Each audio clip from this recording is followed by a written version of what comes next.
Hello. अभी ये lockdown से पहले हम लोग ने अपना फायर फाइटिंग सिस्टम अपग्रेड करने का और जो जो चीज़ें मिसिंग थी उसके लिए एजीएम में अप्रूवल लिया था। हमारे साथ में हमारे इनटेक सर्विसेज के ओनर हैं जो हमारे इधर के ऑथराइज्ड वेंडर हैं फायर फाइटिंग सिस्टम मेंटेन करने के लिए। आज उनके साथ में हम समझते हैं उन्होंने क्या क्या इंस्टॉलेशन किया है और क्या क्या मिसिंग था। तो लीलाधर जी, आप हमें बताइए क्या क्या इंस्टॉलेशन किया है आपने। ओके, हम intake fire engineers licensed agency है जो फायर फाइटिंग कॉन्ट्रैक्टर्स है। तो यहाँ पे हम लोग ने जो अभी नया कुछ चीज़ें लगाए, जैसे कि ये जो हाइड्रेंट वॉल है, ये पहले सिर्फ सी विंग में दिया था, फ्रंट साइड में पोडियम में। एक्चुअल एज पर फायर एनओसी हर विंग के पास एक एक होना चाहिए था। तो अभी हम लोग ने 4 लगाए हैं ABDE विंग में, इस तरह के हाइड्रेंट वॉल लगाए। आप बोलना चाहते हैं कि ये हाइड्रेंट वॉल पहले सी विंग में था? सिर्फ सी विंग में था, फ्रंट साइड में, बैक साइड में सब था। तो ये जरूरी होता है फ्रंट साइड और back side? As per NOC में लिखा है उतना पूरा लगाना पड़ गया। तो ये मतलब सी विंग में फ्रंट साइड पे था। और ABD और E, इसका काम क्या होता है? ये जब मेजर फायर होता है, बड़े फायर होते हैं, फायर ब्रिगेड आते हैं, तो इसमें जो बॉक्स में होसेस है, ये लगा के एक्सटर्नल बाहर से जो बिल्डिंग के अंदर फाइट करने के लिए होता है। आपने अभी हाइड्रेंट लगाए और फायर होजर लगाए, बॉक्स लगाए, ये हर विंग के नीचे लगाए फ्रंट साइड में। ओके, तो हर विंग का एक छोटा छोटा दिखा देते हैं आप लोगों को कहाँ कहाँ इंस्टॉल किया है। ये है E विंग, ठीक है, और fire house box A wing. ये पाइप नीचे तक जाता है, कनेक्ट होता है वाटर सप्लाई के साथ। नीचे भी दिखा देते, नीचे भी दिखा देते। Fire hydrant wall B wing का है और ये house fire house box B wing. ये जो है हाइड्रेंट वॉल हर फ्लोर में है, हर विंग के हर फ्लोर में है। लेकिन C और D विंग का प्रॉब्लम क्या था, ये जो वॉल का जो ये माउथ है ये अंदर की तरफ था। उससे क्या होता था, जब हम लोग कैनवास हाउस लगाते थे तो कैनवास हाउस यहाँ पे फोल्ड हो जाता था, जिससे आपको पानी नहीं आ सकता था बाहर, यदि कुछ बेकार था। तो अभी हम लोगों ने इसे एक्सटेंड करके आगे किए और अभी यहाँ लगाने से आपको सीधा सीधा पानी मिलेगा। तो ये होथरिल ड्रम है, जैसे हर फ्लोर में है। ये हमारे लिए जो हम लोग फायर ब्रिगेड को छोड़ के जो है, हमें फायर से लड़ना है तो इससे आप फायर लड़ सकते हैं। और ये क्या के लिए है? ये टेरेस में एक पंप है, बूस्टर पंप, टेरेस का टैंक से कनेक्टेड है, उसे ऑपरेट करने के लिए। जो टॉप फ्लोर में अगर आपको पानी का प्रेशर कम मिलता है तो इसे ऑन करने से आपको वहाँ पे पानी का प्रेशर मिलेगा। ये ऑपरेट करके भी दिखा देता हूँ 2 मिनट। अब ये पूरा सिस्टम वर्किंग है। यस, ये ग्रेविटी प्रेशर में आपको पानी मिल जाएगा।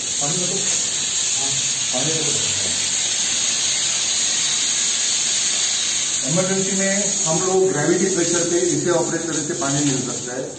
जब फायर ब्रिगेड आएंगे, जब मेजर बड़े फायर में हम लोग इसमें कैनवास को चला के ज्यादा पानी देते और पंप चलाते। तो इसका मतलब फायर ब्रिगेड आने तक यहाँ पानी सप्लाई होगा। जब फायर हम लोग अगर देखते हैं तो हम लोग इसको चला के आग बुझा सकते हैं। अगर हम लोग ने इसे ऑपरेट करने सीख लिए, फायर ब्रिगेड को बुलाने की जरूरत भी नहीं पड़ेगी।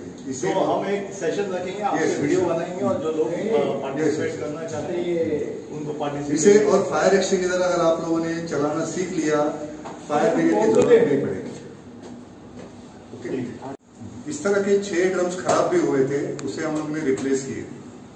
ओके, और ऐसे 14 लग्स जो है वो मिसिंग थे, वो भी रिप्लेस किए, क्योंकि विदाउट इसके आप कैनवास हाउस नहीं लगा सकते। ये लगाने से लॉक होता है। ऐसे बोले 14 मिसिंग थे, वो लगा दिए। अभी इन शॉर्ट हमारा जो फायर फाइटिंग सिस्टम है वो ऑपरेशनल पूरा। पहले क्या प्रॉब्लम था? पहले जो ये सब चीजें मिसिंग थी। आगे फायर हाइड्रेंट वॉल नहीं थे, होस रेल नहीं थे। तो in short fire safety system को ऑपरेट करने में इनकम्प्लीट था। लेकिन इनकम था, बट इनकम्प्लीट था क्योंकि बहुत सारी चीजें एनओसी के जो मेंशन की गई बिल्डर है वो दी नहीं। ठीक है, तो हमने अभी अपग्रेड किया है। अभी हमारा fire fighting system in place है, एफिशिएंट है, वर्किंग है और भगवान नहीं करे हमको कभी इसको यूज करना पड़े तो ये ऑपरेशन और यूज करने के लिए तैयार है। अब खाली जो बचा है चीज वो हमारी तरफ से है, इसे ऑपरेट करना सीखना है। हमें अपने सिक्योरिटी गार्ड्स, यहाँ पे जो सोसाइटी मेंबर्स हैं जो एक्टिव है, कमेटी मेंबर्स हैं, ऑफिस बियरर्स हैं, उनको ये ऑपरेशन करना सीखना जरूरी है, ताकि इन केस ऑफ इमरजेंसी कभी फायर ब्रिगेड आने को टाइम लगता है तो हम में से कोई लोग फायर पे कंट्रोल कर सके। बेसिक हम लोग सीख लिए फायर इसे, और फायर एक्सटिंग्विशर चलाना सीख लिए। फायर ब्रिगेड की जरूरत नहीं पड़ेगी, हम लोग इमीडिएटली फायर को कंट्रोल कर सकते हैं। डी विंग यहाँ से कनेक्टेड है पाइप, ये मेन पाइप है। जो हाइड्रेंट वॉल है डी विंग का वो यहाँ से कनेक्टेड है। ये पाइप नया डाला गया है, पहले ये पाइप था नहीं क्योंकि हाइड्रेंट वॉल ही नहीं था, तो हाइड्रेंट वॉल को यहाँ पे रिंग से कनेक्ट किया है। ये पूरा नया है क्या? यहाँ से नया है, यहाँ से नया है। ये कितना मीटर पाइप है? ये टोटल हम लोग आपका ये सब मिला के 50 मीटर के आसपास। 50 मीटर ऐसे वाले पाइप नहीं डाले ओवरऑल सोसाइटी में कैसे पूरा ठीक। ये ए विंग पोडियम में जो हाइड्रेंट वॉल लगा है उसका पाइपिंग है नया। ये नया पाइप डाला गया है हाइड्रेंट वॉल से कनेक्ट करते हुए ए विंग।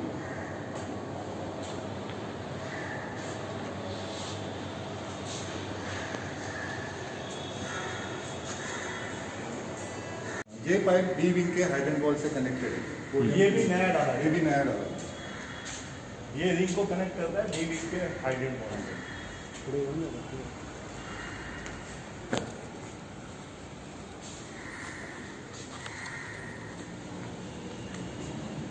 हम लोगों ने अभी पोडियम में जो 4 नए हाइड्रेंट वॉल बिठाए सी विंग छोड़कर, उसका पाइपिंग मेन जो पाइप का रिंग है स्टील लेवल पर है, तो इस तरह पे पाइपिंग हम लोग ने हर विंग में यहाँ से लेके गए नीचे से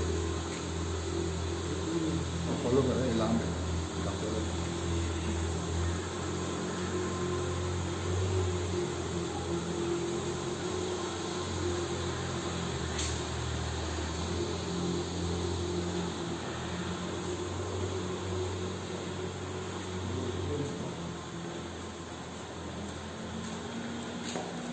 ऐसे जो मेन पाइप है उसमें कनेक्ट किए थे पोडियम के जो लाइन पूरे पाइपिंग। तो ये पहले जो स्प्रिंकलर का ये जो पाइपिंग था यहाँ से था, इसके नीचे से, तो यहाँ से क्या हो रहा था कंटिन्यूसली लीकेज की वजह से पाइपिंग पूरा सड़ गया था और बार बार लीकेज का हमें प्रॉब्लम हो रहा था। तो हम लोगों ने फिर सोसाइटी को बताया कि भाई ये एमरजेंसी में कभी फट भी नहीं जाए, तो उन्होंने कहा कि नहीं चेंज कर दो। तो इन्होंने फिर हम लोगों ने क्या किया उसको शिफ्ट करके यहाँ से कनेक्ट करके यहाँ से लिए। उसके बाद में बिल्डर ने सिर्फ जॉकी पंप दिया था स्प्रिंकलर के लिए। Actually jockey and main pump चाहिए। जॉकी पंप जो प्रेशर मेंटेन करने के लिए होता है और मेन पंप एक्चुअली उसमें ज़्यादा प्रेशर में पानी देने के लिए होता है। तो हम लोगों ने एक ऐड किया पंप वहाँ पे, जो बिल्डर ने नहीं दिए थे उसे ऐड करके 2 पंप अभी हो गए यहाँ पे, जॉकी एंड मेन पंप। अभी ये दोनों वर्किंग कंडीशन में। और ये स्प्रिंकलर सिस्टम ऑटो सिस्टम है। अगर आपका कोई भी स्प्रिंकलर बस्ट होता है, आपका पंप ऑटोमेटिक स्टार्ट होगा और वहाँ पे सायरन बजेगा। फिर वो सायरन पे यहाँ का जो सिक्योरिटी गार्ड है उसे अटेंड करना है कि भाई देखना है कहाँ पे स्प्रिंकलर फट गया है, क्या है, वो चेक करना है। Very good. तो ये वाले और इसको आगे मूव किया, ये पहले से था, ये हमने वहाँ पे बिठाया। ठीक है, ये पुराना वाला है जो सड़ गया था पूरा वाटर लीकेज की वजह से। चलो ठीक है।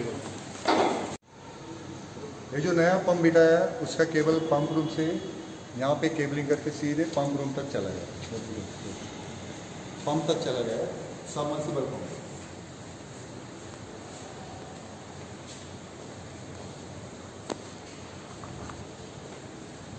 हो गया, ठीक है। तरफ से हमेशा ध्यान दिया जाएगा कि कम से कम फायर सेफ्टी इक्विपमेंट जो हैं, जो सेफ्टी हर एक रेसिडेंट के लिए ज़रूरी है और हमारी बिल्डिंग के लिए और सोसाइटी के लिए बहुत ज़रूरी है कि वर्किंग कंडीशन में हो, एफिशिएंट हो और अच्छे कंडीशन में, वर्किंग कंडीशन में होने चाहिए। तो इसके बाद एक किट मिलता है जो हमारी सोसाइटी को दिया गया है, which is mandatory under the provision of the Maharashtra Fire Prevention and Allied Safety Measures Act 2006. तो ये एक्चुअली जो ऑथोराइज्ड फायर एजेंसी होती है उनको देने का अधिकार होता है, वो हमको देते हैं एंड हम उनको फायर डिपार्टमेंट में सबमिट करते हैं। तो हमारी सोसाइटी को अभी फॉर्म भी मिल चुका है। इसका मतलब ये है कि हमारा फायर सेफ्टी सिस्टम वर्किंग है, एफिशिएंट है और अच्छे कंडीशन में है। ठीक है, और लीला जी को हम धन्यवाद करते हैं कि अच्छा काम किया उन्होंने। बोलिए। अभी सिस्टम यहाँ पे बिठाया है और हम लोग हर महीने आके मेंटेन करते हैं, उससे कुछ फ़ायदा नहीं है। जब हम लोग डेमो रखेंगे तो हमारा रिक्वेस्ट है कि हर सोसाइटी के members, security guard, office staff सब आके उसे सीख ले। अगर हम लोगों ने उसका बेसिक चीज़ भी सीख ली है तो हमें फायर ब्रिगेड की बुलाने की ज़रूरत ही नहीं पड़ेगी।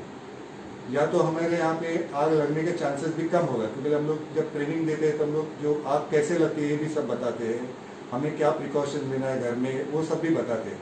तो मेरा रिक्वेस्ट है, जब भी कभी डेमो जब रखेंगे तो सबके सब नीचे आ जाए और देखिए। बहुत से सोसाइटी में ऐसा होता है, लोग खिड़की से गैलरी से देखते हैं, एमरजेंसी में उन्हें खुद यूज़ करने आता ही नहीं सिस्टम, फिर इतना खर्चा करके या मेंटेन करके कुछ फ़ायदा नहीं है।